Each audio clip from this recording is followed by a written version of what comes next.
اعوذ باللہ من الشیطان الرجیم، بسم اللہ الرحمن الرحیم۔ السلام علیکم ورحمۃ اللہ وبرکاتہ۔ محبت اور نفرت صرف اللہ کی رضا کے لیے۔ نبی کریم صلی اللہ علیہ وآلہ وسلم نے فرمایا کہ جس نے اللہ کے لیے کسی سے محبت کی اور اللہ ہی کے لیے دشمنی رکھی اور اللہ ہی کے لیے دیا، یعنی کہ جس کسی کو کچھ بھی دیا اللہ کی رضا کے لیے ہی دیا، اور اللہ ہی کے لیے منع کیا یعنی کہ نہ دیا، کسی کو روک دیا دینے سے اور اللہ کی رضا کے لیے ہی روکا، تو اس نے اپنے ایمان کی تکمیل کر لی۔ ایک مسلمان کی زندگی کا مقصد اللہ تبارک و تعالیٰ کی رضا اور خوشنودی حاصل کرنا ہے۔ اس لیے مسلمان کی کوشش اپنے ہر قول و فعل سے یہی ہوتی ہے کہ اللہ تعالیٰ راضی ہو جائے۔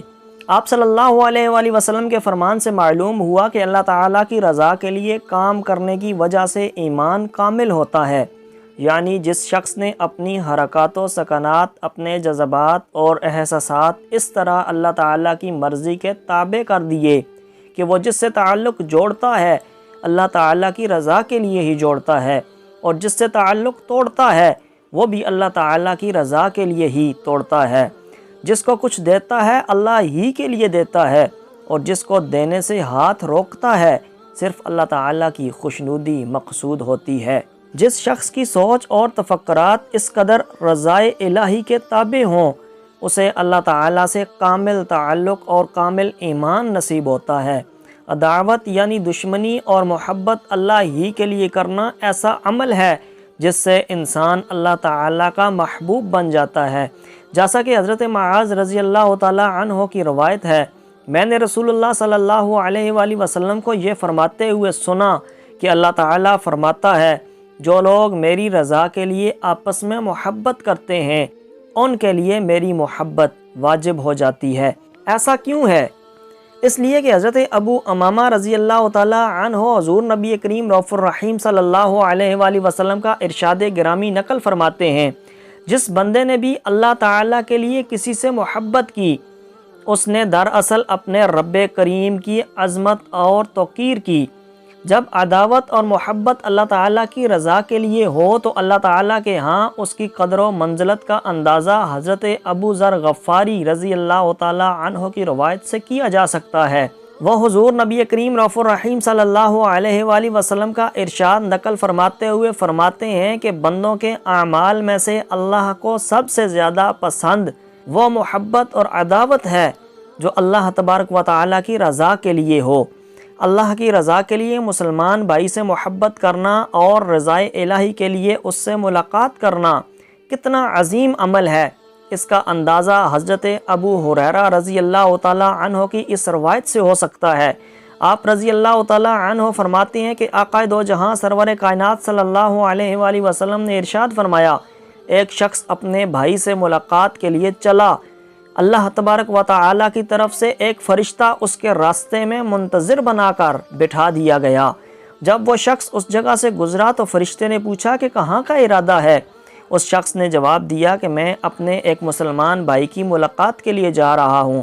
فرشتے نے کہا کہ کیا تمہارا اس پر کوئی احسان ہے یا کوئی اور حق ہے جس کی خاطر تم اس کے پاس جا رہے ہو؟ اس شخص نے جواب دیا، مجھے تو صرف اللہ تبارک و تعالیٰ کے لیے اس سے محبت ہے، اس لیے اس سے ملاقات کے لیے جا رہا ہوں۔ فرشتے نے کہا کہ مجھے اللہ تبارک و تعالیٰ نے تمہارے پاس بھیجا ہے کہ اللہ تبارک و تعالیٰ تم سے محبت کرتا ہے جس طرح تم اللہ تبارک و تعالیٰ کے لیے اس شخص سے محبت کرتے ہو۔ آج معاشرے میں محبت اور عداوت کے لیے دنیاوی مفادات کو بنیاد بنا لیا گیا ہے، چنانچہ کسی سے کوئی فائدہ پہنچتا ہے تو اس سے محبت کی جاتی ہے، اس کی عزت اور توقیر معاشرے کی نگاہ میں ہوتی ہے، اور جس سے کسی قسم کا کوئی فائدہ نہ پہنچے اسے عزت کی نگاہ سے نہیں دیکھا جاتا بلکہ اس سے نفرت کی جاتی ہے۔ اس دنیا میں رشتہ داری اور قرابت کی وجہ سے محبت اور تعلق کا ہونا عام ہے۔ اسی طرح اگر کوئی شخص کسی کی مالی مدد کرتا ہے، اسے ہدیے اور تحفے دیتا ہے تو اس محسن کی محبت بھی ایک فطرتی بات ہے۔ اسلامی تعلیمات کی روح سے ان تمام تعلقات سے قطع نظر کرتے ہوئے محبت اور عداوت اللہ تبارک و تعالیٰ کی رضا کے لیے ہونی چاہیے۔ آقا دو جہاں سرور کائنات صلی اللہ علیہ وآلہ وسلم کے ارشادات کی روشنی میں واضح ہو چکا کہ جب ہماری محبت اور نفرت کا مدار رضائے الہی پر ہوگا، اس سے کامل ایمان ہوگا، دنیا اور آخرت میں نجات اور فلاح نصیب ہوگی، اور سب سے بڑھ کر یہ کہ اللہ تبارک و تعالیٰ کی خوشنودی اور محبت حاصل ہوگی۔ جس سے اللہ تبارک و تعالیٰ محبت کریں گے، اس سے تمام مخلوق محبت کرے گی، جیسا کہ حضور صلی اللہ علیہ وآلہ وسلم کا ارشاد گرامی ہے کہ جب اللہ تبارک و تعالیٰ کسی سے محبت فرماتے ہیں تو حضرت جبریل امین علیہ السلام سے ارشاد فرماتے ہیں کہ مجھے فلاں شخص سے محبت ہے، تم بھی اس سے محبت کرو۔ اس پر حضرت جبریل امین علیہ السلام خود بھی اس سے محبت کرتے ہیں اور آسمان پر اعلان کر دیتے ہیں کہ فلاں شخص اللہ تبارک و تعالیٰ کا پسندیدہ ہے، تم سب اس سے محبت کرو۔ پس آسمان والے اس سے محبت کرتے ہیں اور زمین والوں کے دلوں میں بھی اس کی محبت ڈال دی جاتی ہے۔ اللہ تبارک و تعالیٰ کی رضا کے لیے کسی سے محبت کرنے کا کتنا بڑا انعام ہے کہ سب آسمان اور زمین والے اس سے محبت کرنے لگتے ہیں۔ یہی وجہ ہے کہ اللہ والوں کی طرف دل خود بخود کھنچا چلا جاتا ہے، کسی اندرونی جذبے کے تحت ان سے محبت اور الفت جوش مارنے لگتی ہے۔ بے لوث محبت کی وجہ سے دوسروں کے دلوں میں بھی عزت اور توقیر بڑھتی ہے۔ اللہ تبارک و تعالیٰ کی طرف سے دنیاوی اور اخری انعامات ملتے ہیں اور آخرت میں بلند و بالا درجات نصیب ہوتے ہیں۔ حضرت ابو ہریرہ رضی اللہ تعالیٰ عنہ سے روایت ہے، قیامت کے دن اللہ تبارک و تعالیٰ ارشاد فرمائیں گے کہ کہاں ہیں میرے وہ بندے جو میری عظمت اور میرے جلال کی وجہ سے آپس میں محبت کرتے تھے؟ آج جب کہ میرے سائے کے سوا کوئی سایہ نہیں ہے، میں اپنے ان بندوں کو اپنے عرش کے سائے میں جگہ دوں گا۔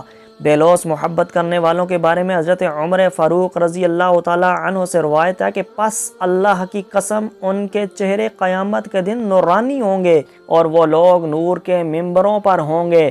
عام انسان جس وقت قیامت کے دن خوف و ہراس کا شکار ہوں گے، اللہ کی رضا کے لیے آپس میں محبت کرنے والے بے خوف اور مطمئن ہوں گے۔